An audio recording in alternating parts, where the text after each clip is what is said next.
Hey everyone out there, this is Kevin Griffin, and this morning, April 4th, 2018, I want to take a couple minutes and walk through a conversion of a SignalR core project that was written in the alpha versions of SignalR core and move that into the new preview bits that came out not that long ago.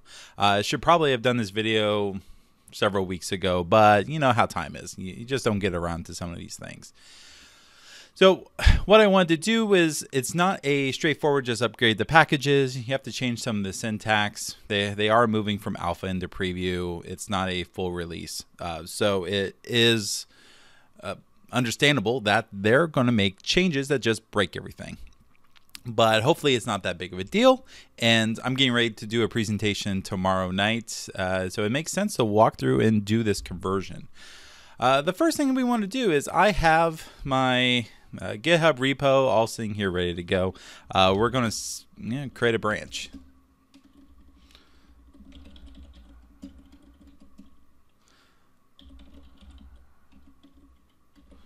All right, we'll just call it upgrade. So now we can go do our work, and we're not really messing with the old existing version that we have. All right, well, first things first, let's go into Visual Studio. I am working with ASP.NET Core, so you could use Visual Studio Code or your own editor. I'm using Visual Studio just because I want the click, go interface. I really don't want to have to do too much guesswork. Which you really don't have to do with Visual Studio Code, but I'm just used to my full Visual Studio. So we'll go in the NuGet packages, and I have a lot of updates that I have to do. Since the last time I worked in this version, there's a new version of ASP.NET Core that we can download. So I'm going to go into my updates, and we're just going to upgrade everything. So notice with ASP.NET Core for SignalR, I'm going from alpha2-final to preview1-final. So alpha is lesser than the preview. I'm going to hit these buttons to do the update and run. And of course, everything failed. Why did everything fail? Let's go back and take a look. Obviously, there should be a preview is not compatible with .NET Core App, blah, blah, blah. Supports .NET Core App 2.1. Yay, because why would they make this easy? All right, so let's do one thing at a time. Let's upgrade this.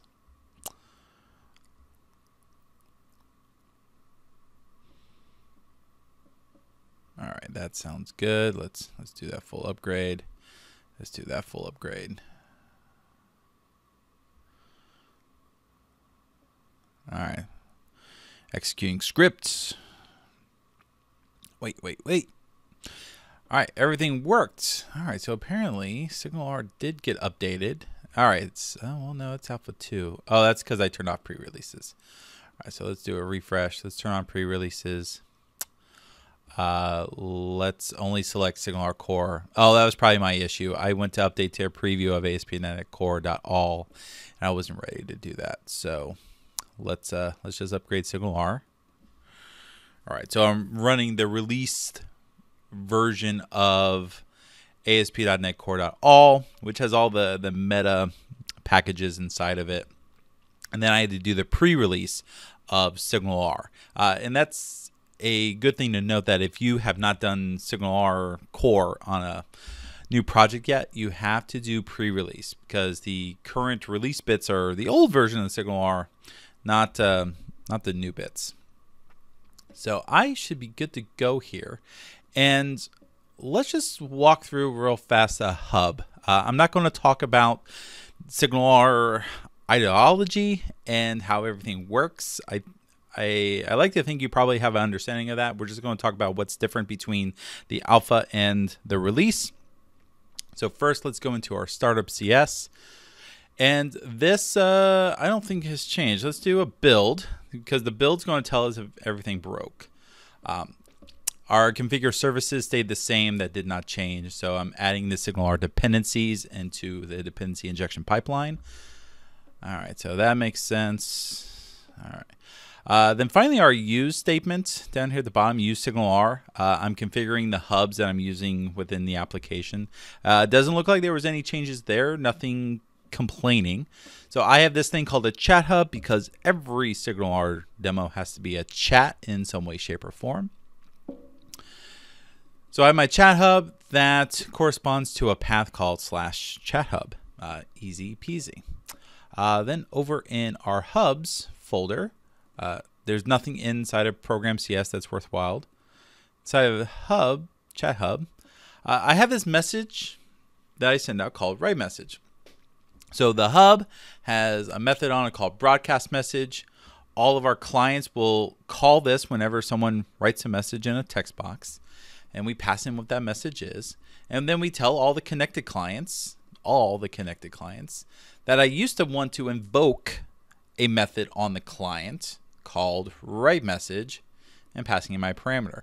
This has changed in the new preview.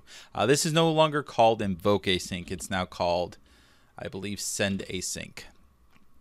I'm not really familiar of the reason why they changed it from invoke to send. I think it makes more sense that you want to send the message down to the clients than invoke a method on the client. It really doesn't matter, but they changed it, so we have to make the change here. If I do a build, we sit back and we wait. Everything succeeded. So on the client side, on the server side, everything's fine. This wasn't really a robust demo by any means. But now let's go over to the client side. So I have this app.ts file, and very simple, well, simple-ish ES6, TypeScript, where I'm pulling SignalR from the SignalR client that we get from npm. We have a thing on the screen. Here's our basic HTML.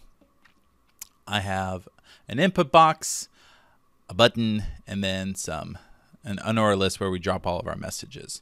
So assuming everything works well, when you type something in the box, hit send, it sends it up to our chat hub. Our chat hub then sends it out to everyone else.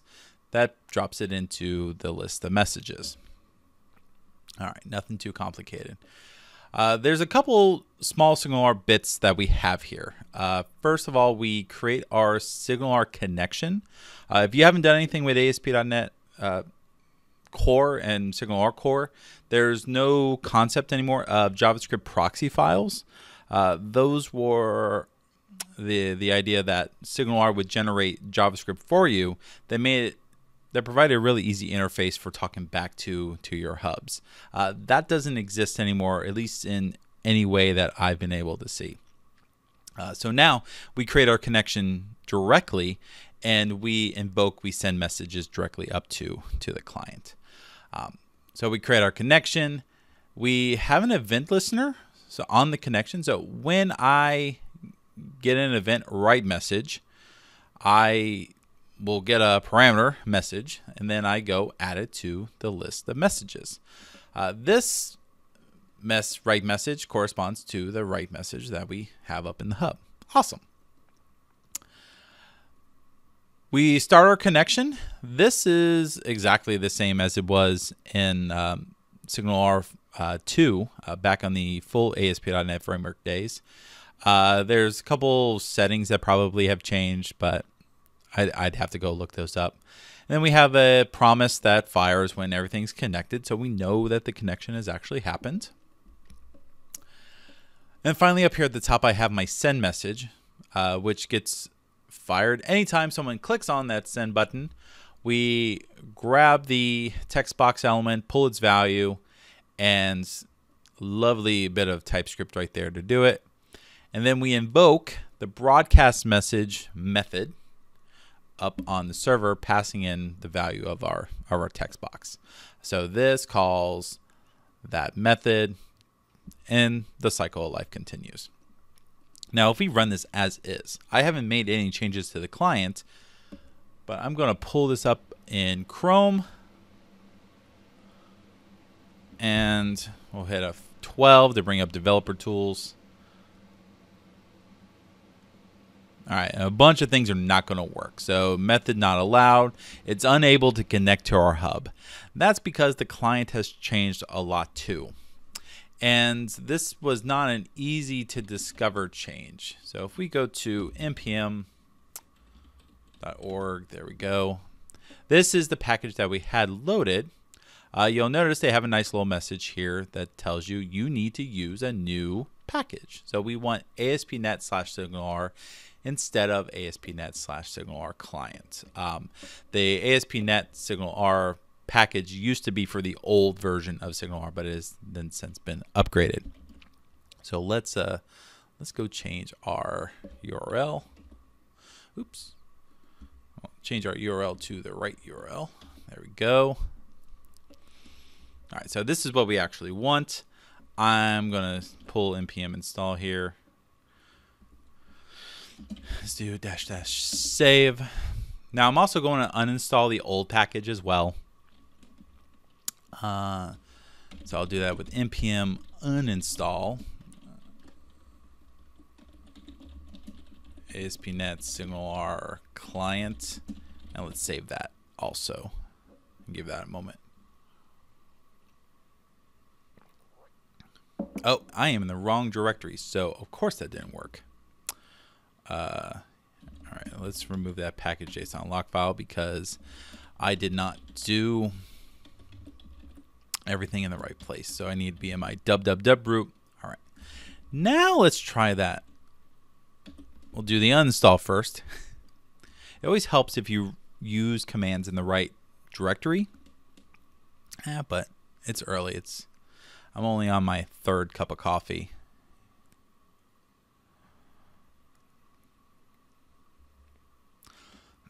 All right, then we want to go install the new package.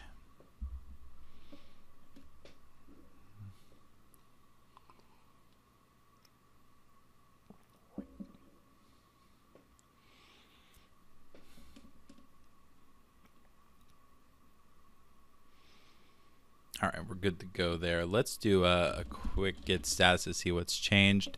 All right, my hub's changed. My project's obviously changed because I upgraded SignalR in ASP.NET Core.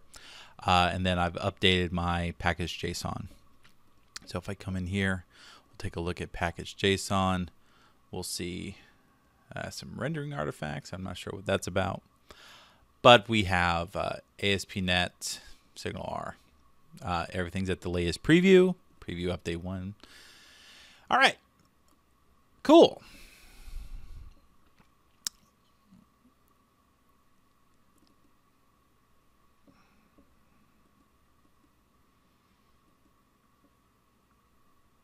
All right, next. Let's update our references here. So we'll say, all right, ASP.NET/SignalR is going to be the package I pull from instead of SignalR-client. And I honestly don't know what's changed. Is invoke still the same in JavaScript as it is in the server? We honestly don't know. So why don't we just come over here? I have a very simple Webpack set up to compile that TypeScript. So we'll build it. So we have main.js. Everything works there. Let's go back to our page and let's do a full refresh and see what happens. All right, so it says I'm connected. That's a good start. Let's go over here to ChatHub, set a breakpoint, and say testing. All right, hit my breakpoint. Let's look. The message has testing inside of it. We'll hit send, and testing goes through. Awesome. So that works really well for this page. Let's go ahead and do the classic side-by-side test. 2 SignalR instances. Let's do refreshes on both sides. And we'll go, hello world. Hit my